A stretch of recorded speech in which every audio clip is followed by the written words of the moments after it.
Guests, everybody else, the world, to this morning's Cabinet meeting, the 31st of January 2022. So if you have a device in which you need to follow papers, please make sure you have that on and open at the relevant pages in today's agenda.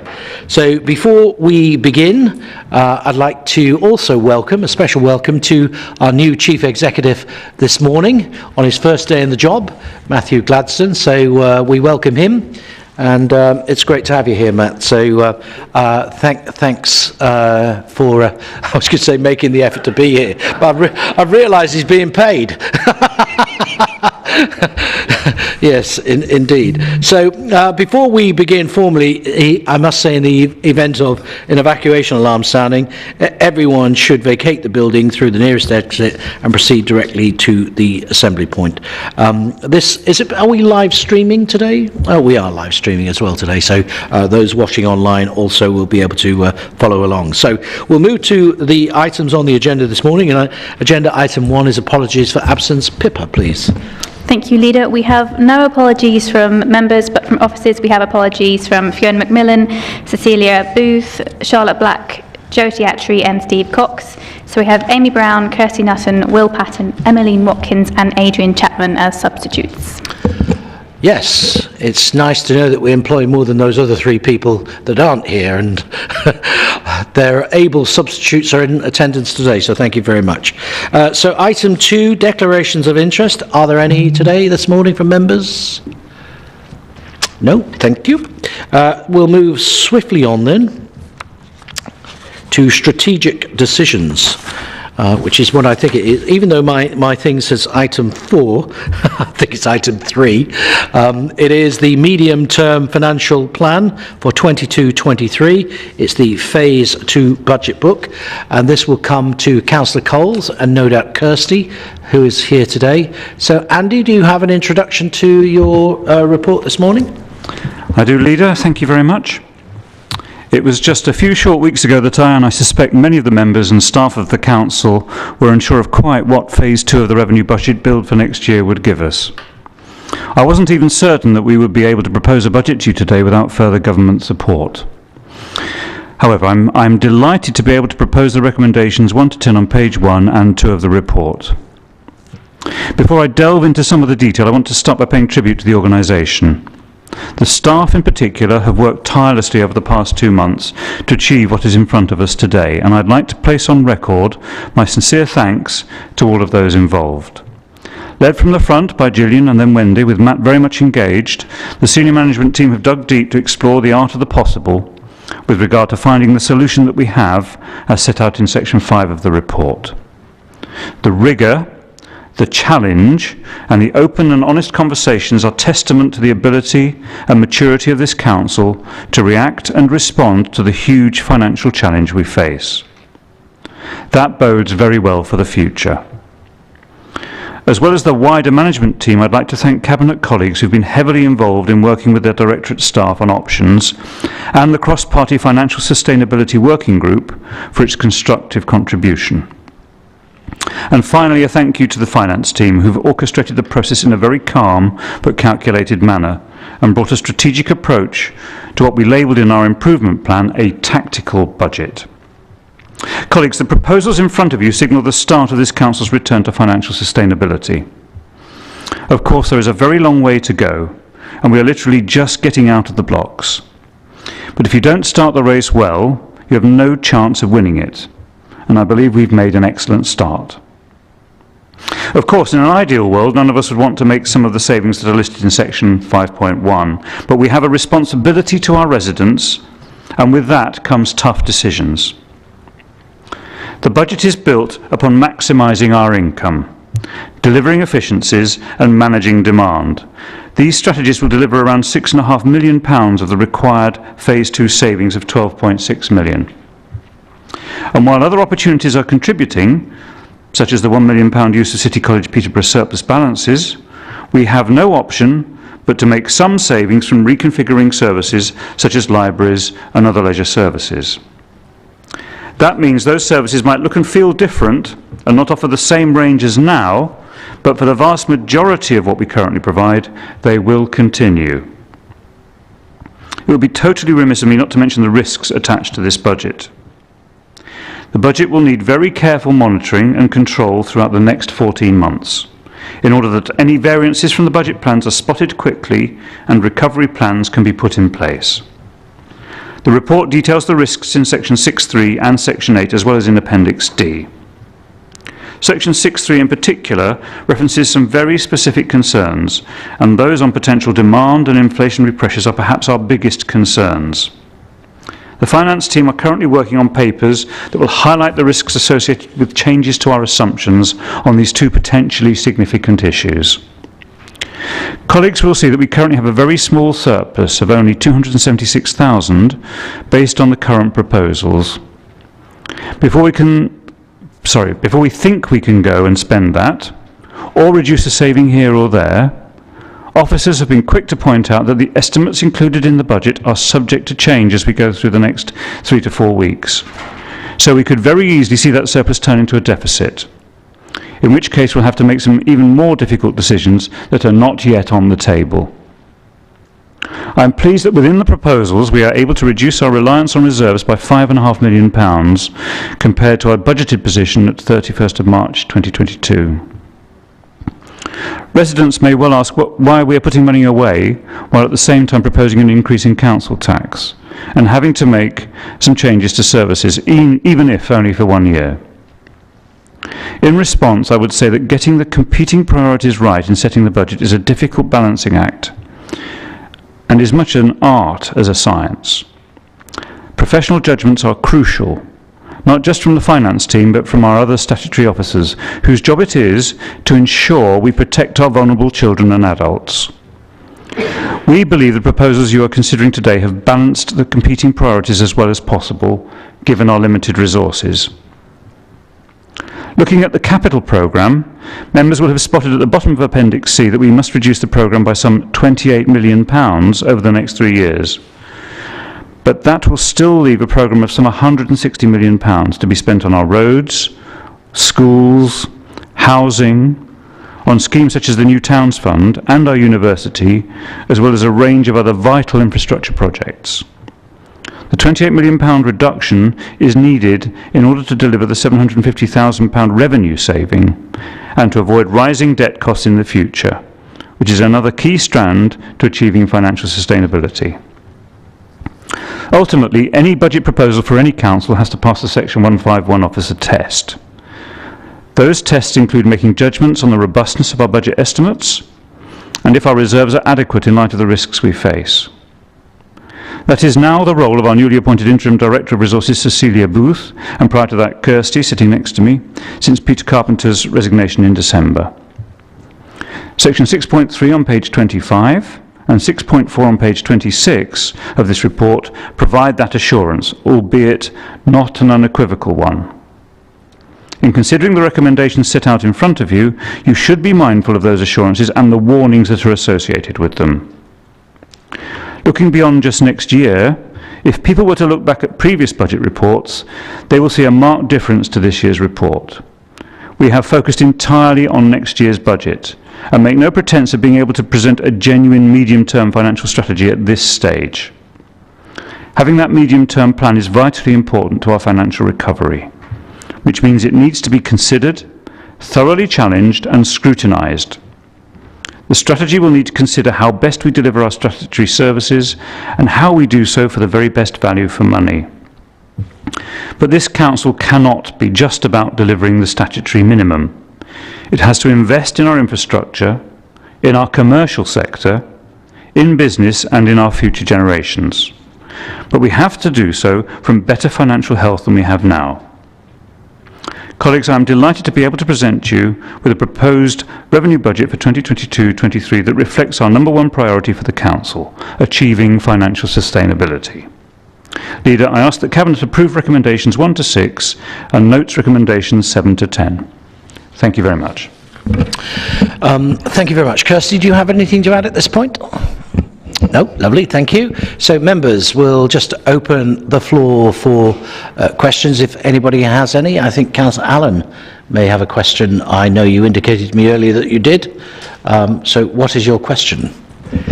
Thank you, Leader. Definitely on that straight away. Good job. I was prepared to present my question. I understand that we have a set of proposals that avoid the need for additional government support, but carry a significant level of risk. Did we consider asking for that additional support just in case we needed it? Turn to Kirsty, please. Thank you, Councillor Allen. Yes, we had numerous discussions with the department, DLUC, particularly in December and early January, and it was made clear to us if we asked for additional support, it would be on the basis that we could simply not arrive at the solution without their support. Clearly, with the proposals in front of you, we can arrive at that solution. The risk of not delivering to the budget is a factor, and we've weighed that up in the proposals for reserves, which will increase compared to our expected year-end position and to reflect that significant risk. It's also worth remembering that the government support does not mean extra cash. It most likely would mean the ability to borrow more money or to use the proceeds from sales of assets to pay for the day-to-day expenditure, and that would have been an absolute last resort, whether you're running council finances or your own personal ones. Thank you. Okay, it is Peter Hiller next, please. Councillor Peter Hiller. Thank you, Leader. I noticed on section 5.1 it shows we've put 4.7 million extra into the budget. Is this really necessary? Perhaps you could answer that. Thank you. Thank you, Councillor Hiller. Unfortunately, they are. The CMT have worked with finance to ensure that we only include budget pressures where they are unavoidable. But what we must not do is to ignore these pressures and hope they go away, because they won't. So yes, those pressures are really necessary if we want to set a realistic budget. And of course, you'll know we are legally required to do so. Thank you. Thank you for that. Thank you, Leader. Thank you very much. Ray Bisbee is next, please. Thank you, Leader. We all know that there are risks with these savings. We have £4 million of savings that are shown as high risk, and we also have £650,000 that is shown as very high risks. My question is in two parts, really. First of all, who determines the risk element of the savings, and if they are that risky, is there anything else that we can do at a lower level? Can I ask Kirsty to take that one, please? Thank you, Councillor. To answer your first questions, those ratings were agreed between finance and the relevant heads of service, and also influenced by the corporate management team.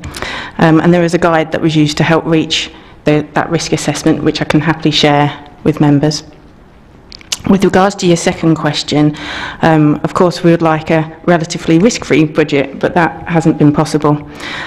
We've had to set some challenging targets around, say, for procurement efficiencies and also income. And had we not, the alternatives would be to make more harmful cuts to our frontline services, which are less risky to deliver because we could simply just turn off the tap. But the impact on residents and our clients would be much more significant than the higher risk savings on the table, and could be detrimental to our future financial strategy. For example, we could have cut some of our excellent preventative services, which would have been low risk savings, but the impact on those receiving the services would be huge, and it's likely that those savings would have been wiped out within the next year or two due to higher demand.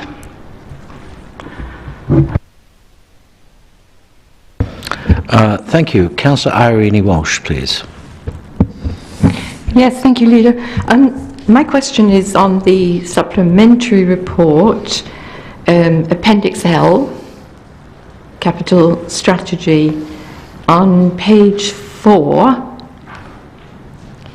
There is a table there which weights the different criteria, and I've read them down to the end, and somehow number 4 seems to me to be,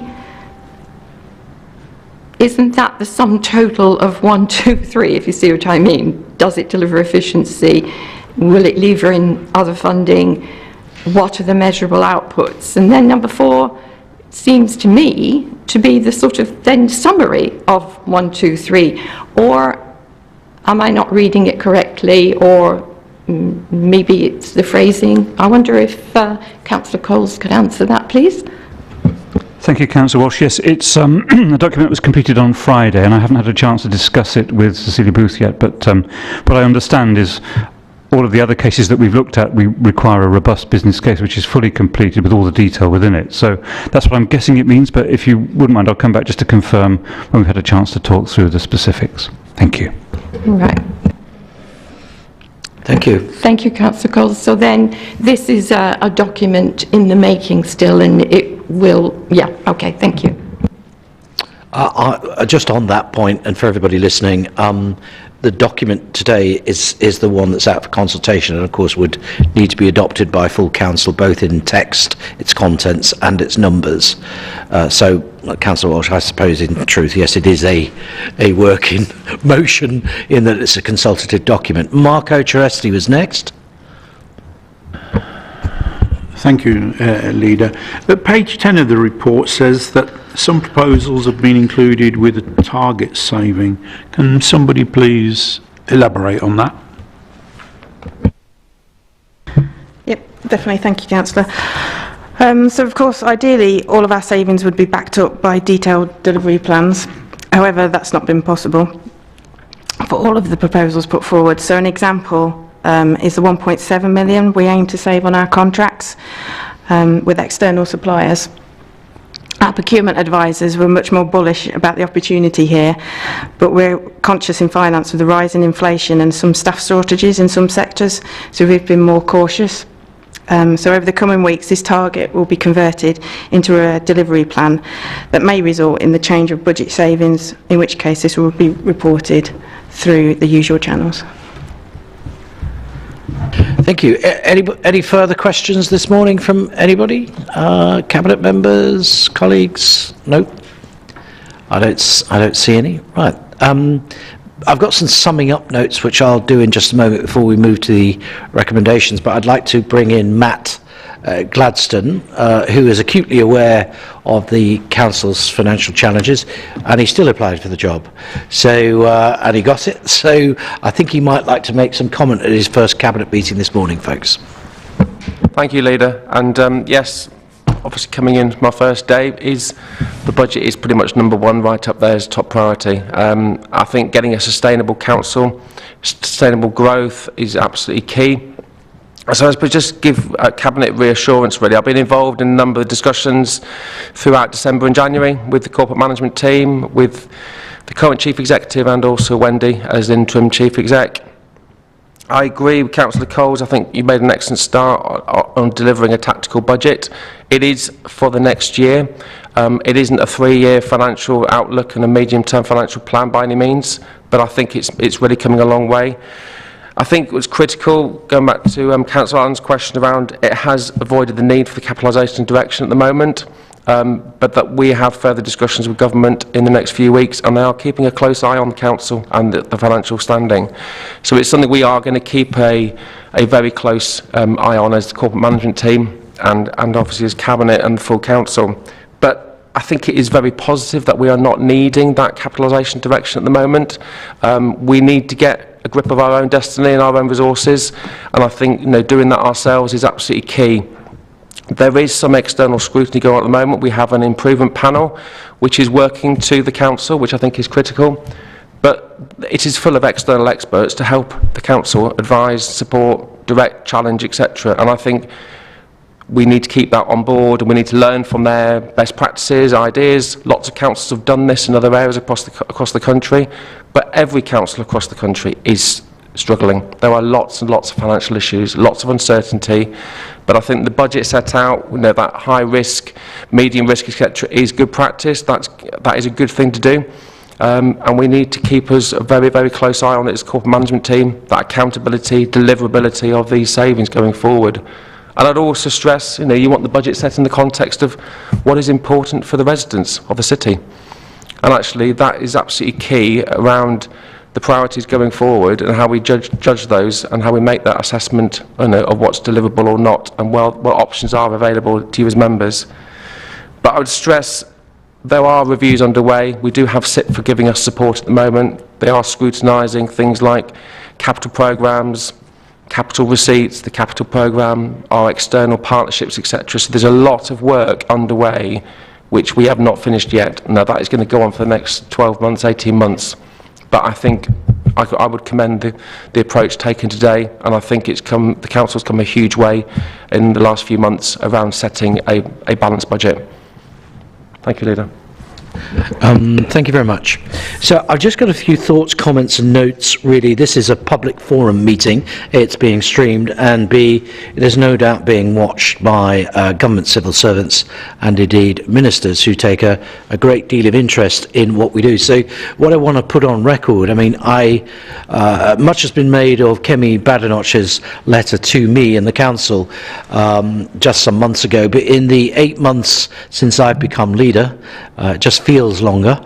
This has been a constant challenge to get us to the position where we are today, and I'm immensely proud of everybody around the table here and the wider team, and indeed all the officers, to get us to such a position, even though it be a tactical budget. So my message to ministers is we have a grip on our finances. We certainly do. Certainly since in the 8 months I've been the leader, we've moved forward enormously in terms of where we are today to get control of the Council's finances. It's not perfect. We're on the first steps to recovery, as has been noted by our improvement panel, who will report to Council in the next meeting. So I'm just saying, it is small steps, but we're getting there. But I also want to reassure members of the public living in Peterborough that there is no crisis, there is no financial mismanagement. We are ahead of the game on change. What has actually been taking place throughout the course of the pandemic has only added to our pressures, and we've managed that change very well. So I would like people in Peterborough to know that we are doing the very best we can, despite what opposition members might say and what you might read in the paper. This administration, starting with me, remains open to everybody. You can ask us anything. We are transparent. And those that might be of a different political persuasion, I'm not put off by your barracking. We will continue on the path we're on, which is a road to recovery. And what I would say, particularly to opposition members who still seemingly do not get that the challenge is, it's your challenge as well. You need to own the budget and step into the arena, not go in the paper telling everybody that it's our budget. It's a Conservative budget, which is ridiculous when we've only got 28 seats.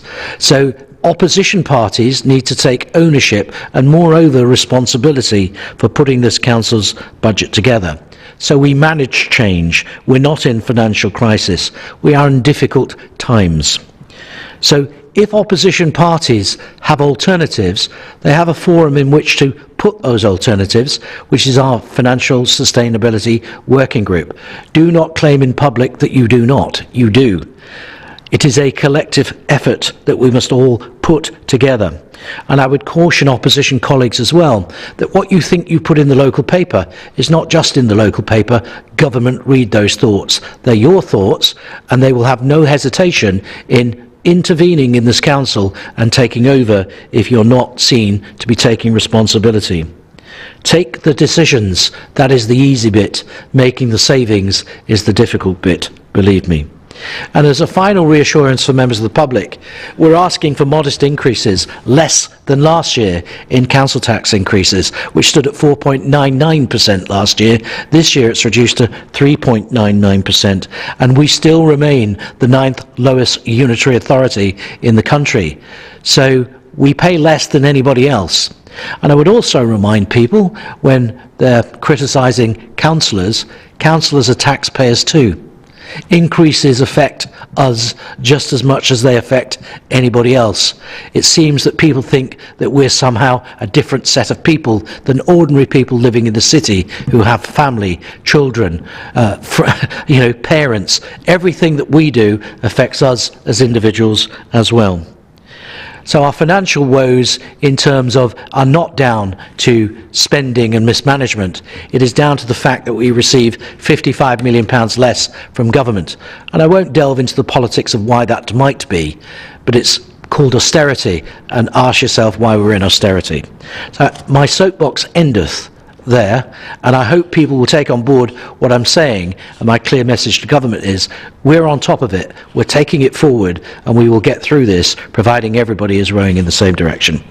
So thank you, members, for your indulgence there, and I'll turn to the recommendations now before us this morning on item 3, the medium-term financial strategy plan 22-23 phase 2 budget book, which is to go out to consultation, and it is recommended that the phase 2 budget proposals outlined in Appendix B are the basis for public consultation.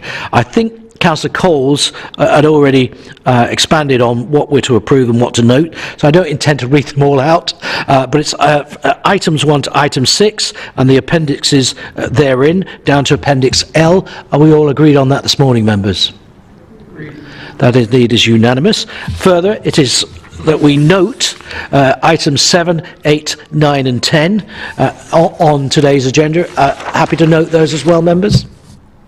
Yep, that is all agreed. So I think that is it and concludes this morning's meeting, which is a brief one, and we might all be able to get a cup of coffee, and we're only 26 minutes in, but thank you as ever for your time and your patience.